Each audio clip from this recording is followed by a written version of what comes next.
नमस्कार। आज के व्याख्यान में आपका स्वागत है। व्याख्यान संख्या 47, जादू टोना का मैं। हम इस विषय का अध्ययन इस उद्देश्य से करने जा रहे हैं कि हम सभी में ये जादू टोना करने का गुण विद्यमान है।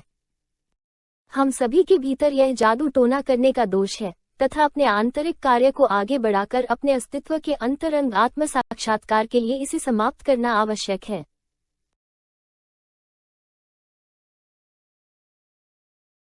जादू टोना यौन जादू से घनिष्ठ रूप से जुड़ा हुआ है। हम आमतौर पर जादू टोना को शक्ति के रूप में परिभाषित करते हैं। हम एक चुड़ैल को एक ऐसे व्यक्ति के रूप में पहचानते हैं जिसके पास चीजों पर शक्ति होती है, चीजों को प्रकट करने की शक्ति, बलों को स्थानांतरित करने की शक्ति, भौतिक से परे देखने की शक्ति। लेकिन महत्वपूर्ण बात यह जानना है कि यह शक्ति कहाँ से आती है, क्योंकि सभी शक्तियाँ एक ही स्रोत से आती हैं, सेक्स से। ये शक्ति पवित्र आत्मा की रचनात्मक ऊर्जा में है, जो यौन ऊर्जा है। हम उस ऊर्जा का जो उपयोग करते हैं वह हमें काले जादूगर या सफेद जादूगर बनाता है। हमें ये समझना चाहिए कि पुरुष और महिला के बीच यौन संभोग में, जो कि क्रॉस का वास्तविक प्रतीक है, मानव की रचनात्मक शक्ति सक्रिय होती है। यौन मिलन एक उच्च जादू का अनुष्ठान है, इसीलिए इसे यौन जादू या तंत्र के रूप में जाना जाता है।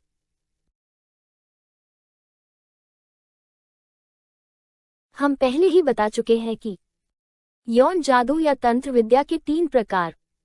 श्वेत तंत्रवाद, जो कि फालो और योनि, लिंग और योनि का बिना वीर्य स्खलन के यौन मिलन है। इस तरह का मिलन हमें उस ऊर्जा को रीढ़ की हड्डी के साथ ऊपर ले जाने और आंतरिक रूप से खुद को बनाने की ओर ले जाता है।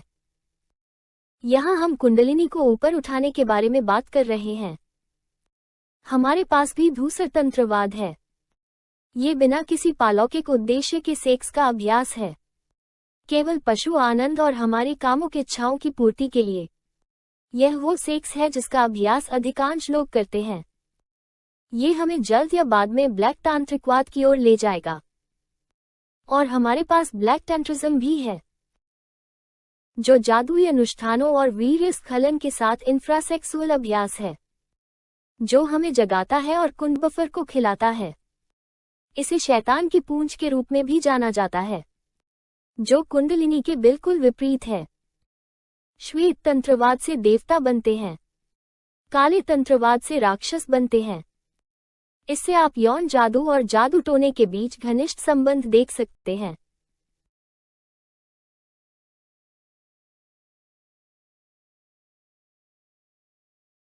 हम सभी को जो इस मार्ग पर चल रहे हैं, ये जान लेना चाहिए कि हमें देवदूत या राक्षस बनना है, क्योंकि हम पहले से ही सेक्स के रहस्यों को जानते हैं।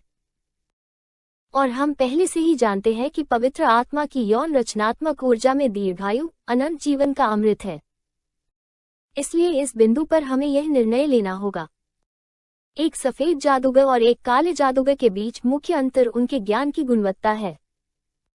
वे सेक्स के बारे में इस ज्ञान का उपयोग कैसे करते हैं?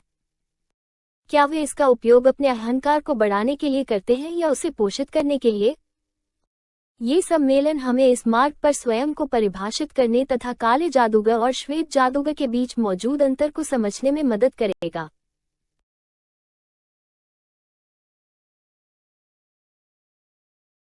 एक श्वेत जादूगर कभी भी अपनी ऊर्जा नहीं फैलाता। वह अपनी यौन ऊर्जा को एक स्थिर साथी के साथ निष्ठा, शुद्धता और प्रेम में महत्व देता है और बदल देता है।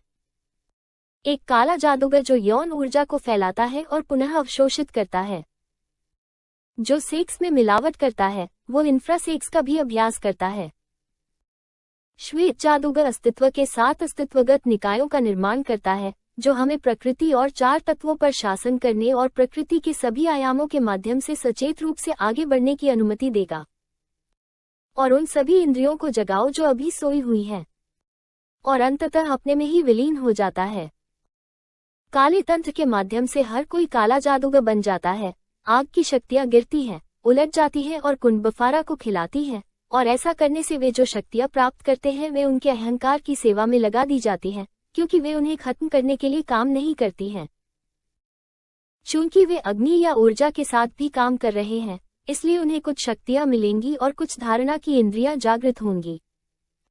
लेकिन हमें ये कहना होगा कि वे शक्तियां कभी भी एक सफेद जादूगर की शक्तियों से मेल नहीं खा सकती। वे शक्तियां जो सफेद जादूगर चेतना की सेवा में लगाते हैं।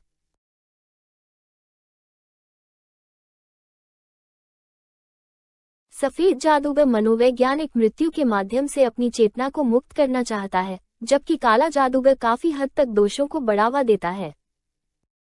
वे उपदेश देते हैं लेकिन लागू नहीं करते हैं। वे बुद्धि और तर्क विकसित करते हैं। वे अच्छा महसूस करते हैं। वे निष्पक्ष महसूस करते हैं। वे खुद को संत बताते हैं। वे भविष्यद्वक्ता होने का दावा करते हैं। वे यहाँ तक कि बाहरी लोगों के साथ संपर्क का उपदेश भी देते हैं। सफेद जादूगर चेतना की क्रांति के लिए 3 कारकों का अभ्यास सिखाता है, जबकि काला जादूगर मानवता को रसातल में डुबाने के लिए अत्यधिक प्रयास करता है। काले जादूगरों को अनाग्रिक्स की 13 डिग्री के भीतर रैंक किया जाता है। वे शैतानी पूंछ कुंदाप्वा को मोटा करने के लिए लड़ते हैं। इसके लिए वे मानवता को रसातल में डुबाने के लिए सुपर प्रयास करते हैं, ताकि वे अनाग्रिक्स की उन डिग्री को प्राप्त कर सके।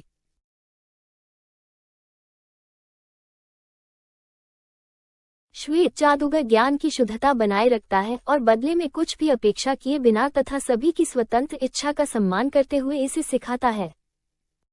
काला जादूगर दूसरों को प्रभावित करने के लिए ज्ञान में मिलावट करता है। वे कट्टरता और निर्भरता पैदा करते हैं। वे अपनी शक्तियों का इस्तेमाल अत्याचार करने के लिए करते हैं। वे दूसरों को वश में करने के लिए धमकाते हैं, हमला करते हैं, काला जादू करते हैं। काला जादूगर मानवता के प्रति प्रेम जागृत करता है, जबकि काला जादूगर घृणा पैदा करता है। वे मानसिक हमलों के माध्यम से भी दुश्मनी पैदा करते हैं और दूसरों में अशांति पैदा करते हैं। काला जादूगर स्वयं को अपने अस्तित्व से पूरी तरह दूर कर लेता है। इसलिए यह जरूरी है कि हम काले जादूगर के दोष का अध्ययन करें, ताकि हम इसका पता लगा सकें, हमारे व्यवहार के सभी विवरणों को ध्यान में रखें और उन्हें हमारे मनोविज्ञान से हटा दें। अन्यथा जल्द या बाद में हम काले जादू में फंस जाएंगे।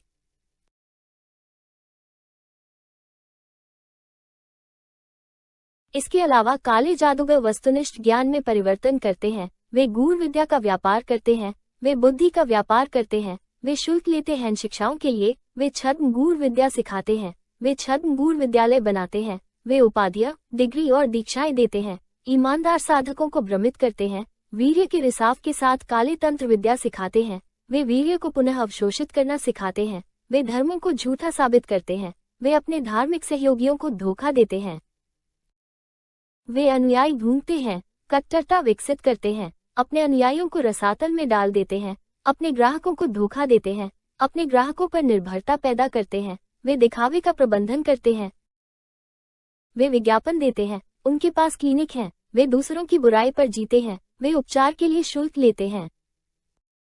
वे न तो ईश्वरीय कानून का सम्मान करते हैं, न ही प्रकृति के नियमों का। वे प्रकृति के विरुद्ध अपराध करते हैं, उनमें शुद्धता नहीं होती। वे यौन में मिलावट करते हैं और व्यभिचार करते हैं। वे यौन ऊर्जा चुराते हैं।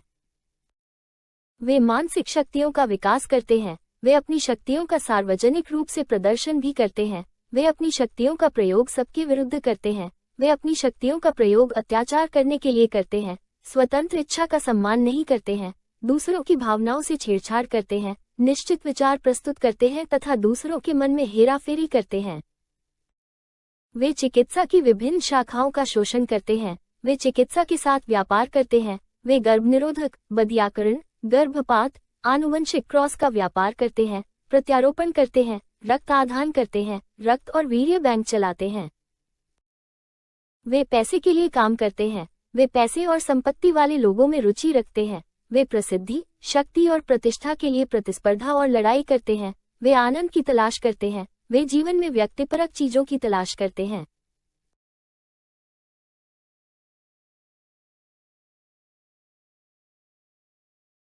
मुख्य स्थान जहां जादू टोना किया जाता है वे हैं काला जादू क्लिनिक, कब्रिस्तान, छद्मगूढ़ विद्यालय, चर्च, प्रार्थना के मंदिर, सहिष्णुता क्षेत्र, वेश्यालय, मोटल, थिएटर, स्टेडियम। इनमें से कई स्थानों पर ऊर्जा का रिसाव होता है और काला जादूगर इसका फायदा उठाते हैं। यहाँ हमारे पास काले जादूगरों की कुछ विशेषताएं हैं और हमें अपने भीतर उन विवरणों को देखना चाहिए। हो सकता है कि हम इनमें से कुछ भी न करें, लेकिन हम ये भी जांच सकते हैं कि क्या हमने किसी चुड़ैल या काले जादूगर से मदद मांगी है या नहीं।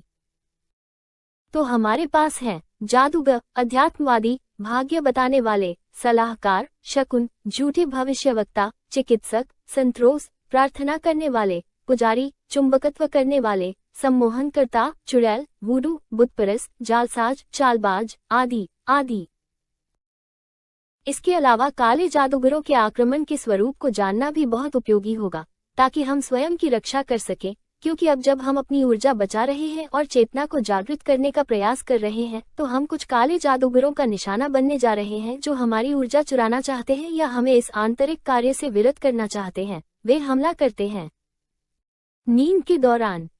वे हमें कामुक स्वप्न में बहका सकते हैं, अपने मन में चलचित्र प्रक्षेपित करना, हमें भ्रमित करने वाली शिक्षाएं देना। वे हमें काले जादूगरों से जोड़ते हैं, हमें वासना से तादात्म्य कराओ, हमें भय और संदेह का कारण बनाना, हमारी यौन ऊर्जा चुराना। और जब हम जागते हैं, वे लोगों को भेज सकते हैं। वे दूसरों के प्रति कुछ काला जादू करने के लिए जादूगरों को नियुक्त करते हैं। वे हम पर काले जादू के माध्यम से भी हमला कर सकते हैं, जैसे भूत प्रेत, जादू टोना, बंधन, वूडो गुड़िया, अंतिम संस्कार के पदार्थ, बुरी नजर, तत्वों के हस्तक्षेप से हमारे यौन अंगों, मस्तिष्क या रीढ़ की हड्डी पर काला जादू, जैसे कि बधियाकरण। वे बीमारियां पैदा कर सकते हैं, वे दुश्मनी भी पैदा कर सकते हैं। दोस्तों, परिवार, छात्रों और परिचितों के साथ वे मानसिक जुनून पैदा कर सकते हैं। निश्चित विचार, नकारात्मक भावनाएं। वे हम पर बुराइयों के माध्यम से भी हमला करते हैं। शराब, ड्रग्स, जुआ, संस्कृति के कुछ पहलुओं के माध्यम से, जैसे फैशन, बौद्धिकता, संगीत आदि। इसलिए ये बहुत जरूरी है कि हम दिन और रात में जितना संभव हो सके उतना बंद रहें। किसी भी अभ्यास को करने से पहले और रात को सोने से पहले हमें अपना बेलीलिन और जादू का घेरा बनाना चाहिए, और दिन के दौरान अगर हम घर से बाहर निकलने वाले हैं तो हमें अपना पेंटाल्फा करना चाहिए और अपने बृहस्पति के जादू का इस्तेमाल करना चाहिए। हालांकि सबसे प्रभावी बंदोबस्ती वो है जो हम मनोवैज्ञानिक मृत्यु के माध्यम से करते हैं। काले जादूगर हमारी ही बुराइयों का इस्तेमाल करके हमें पहचान में लाते हैं और इस तरह हमारी ऊर्जा चुरा लेते हैं। इसलिए अगर हम आत्मा अवलोकन और निरंतर मृत्यु में हैं तो हम किसी भी चीज से पहचान नहीं बना पाएंगे और वे हम पर हमला नहीं कर पाएंगे। ये जानना अच्छा है कि कभी कभी हमारे पास इन संस्थाओं और काले जादूगरों के साथ कर्म ऋण होते हैं, इसलिए उन्हें हम पर आरोप लगाने का अधिकार है। इसलिए मानवता के लिए बलिदान के साथ हम जो धर्म उत्पन्न करते हैं वो हमें बहुत मदद करेगा। हालांकि कुछ मामलों में हमें इन कर्म ऋणों पर बातचीत करने के लिए दिव्य न्याय अदालत में जाना होगा।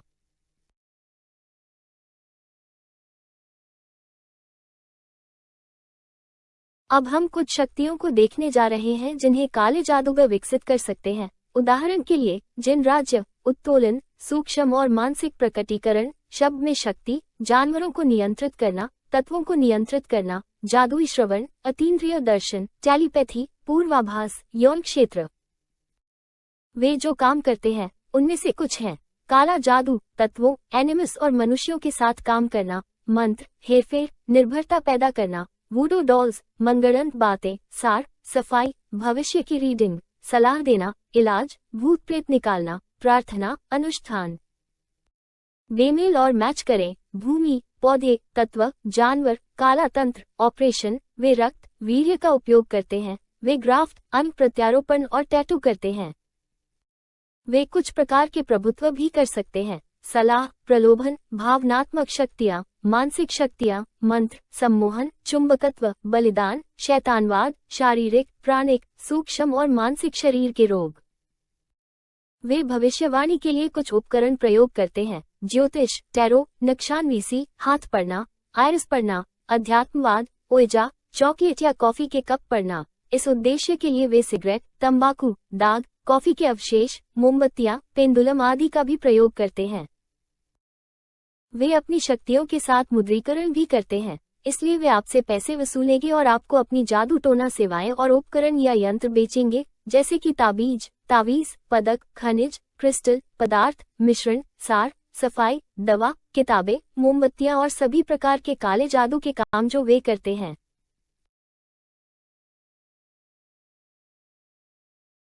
चुड़ैलें हमें स्वास्थ्य, धन, प्रेम, शक्तियाँ, प्रतिष्ठा, आनंद, प्रलोभन, बदला, लोगों पर प्रभुत्व, सौभाग्य आदि जैसी चीजें प्रदान करती हैं। हम सभी उन चीजों को चाहते हैं और हम उन्हें आसान तरीके से प्राप्त करना चाहते हैं और हम मानते हैं कि एक चुड़ैल के पास जाना इसका समाधान है।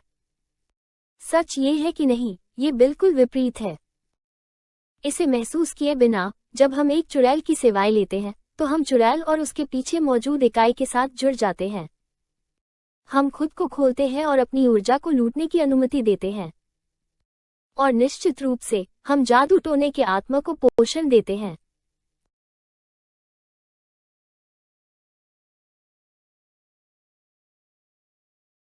तो यहाँ हमारे पास ऐसे पहलू हैं जो हमें एक काले जादूगर की पहचान करने की अनुमति देते हैं, लेकिन सबसे महत्वपूर्ण बात यह है कि हम इन विवरणों को अपने भीतर भी तलाशते हैं।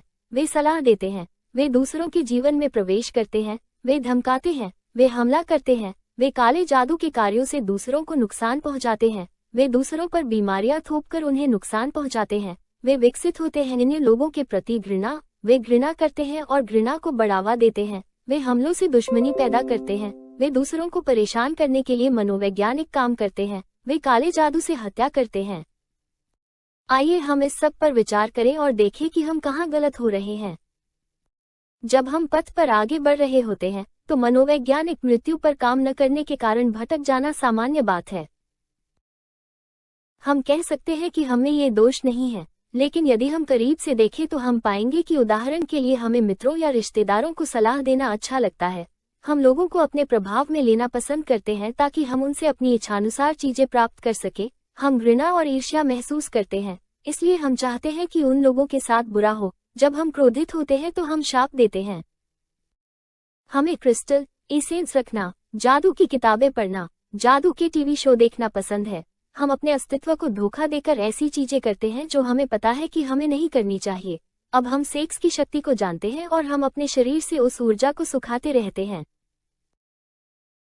या इन ऊर्जाओं का उपयोग भौतिक चीजों को आकर्षित करने के लिए करते हैं। हम शक्तियों का विकास करना चाहते हैं, हम दूसरों को अपने ऊपर निर्भर बनाना चाहते हैं या हम दूसरों पर निर्भर हो जाते हैं। हम झूठे हैं, हम मनोवैज्ञानिक मृत्यु का अभ्यास नहीं करते हैं, लेकिन हम अहंकार को खिलाना जारी रखते हैं, जबकि हम पहले से ही जानते हैं कि इसे कैसे खत्म किया जाए। हम अपने अंदर के पिता के साथ गर्व से पेश आते हैं। हम महसूस करते हैं कि हम अच्छे लोग हैं और दूसरों को भी यह विश्वास दिलाने की कोशिश करते हैं। हम दूसरों को बहकाना पसंद करते हैं, हम दूसरों में वासना जगाते हैं, हम दूसरों को हमसे प्यार करने के लिए मजबूर करने की कोशिश करते हैं, हम दूसरों पर अत्याचार करते हैं। शायद हम चर्च या संप्रदाय जैसे छद्म गूढ़ विद्यालयों का हिस्सा रहे हैं, इसलिए हम अभी भी उन विद्यालयों से जुड़े हुए हैं। हमने कुछ चिकित्सा प्रक्रियाएं की हैं, जैसे रक्त या अंगों का प्रत्यारोपण। हमें बधिया किया गया है, हमने गर्भनिरोधक लिया है, व्यभिचार किया है। ऐसे कई विवरण हैं जो हम अपने दैनिक जीवन में भी पा सकते हैं।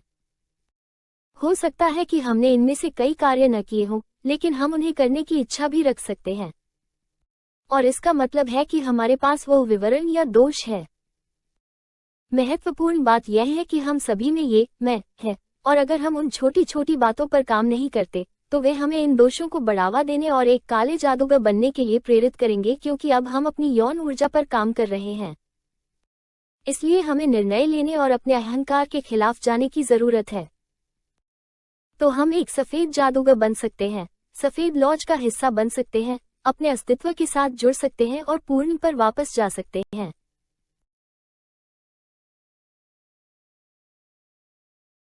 याद रखें कि एक श्वेत जादूगर और एक काले जादूगर के बीच मुख्य अंतर उनके ज्ञान की गुणवत्ता है।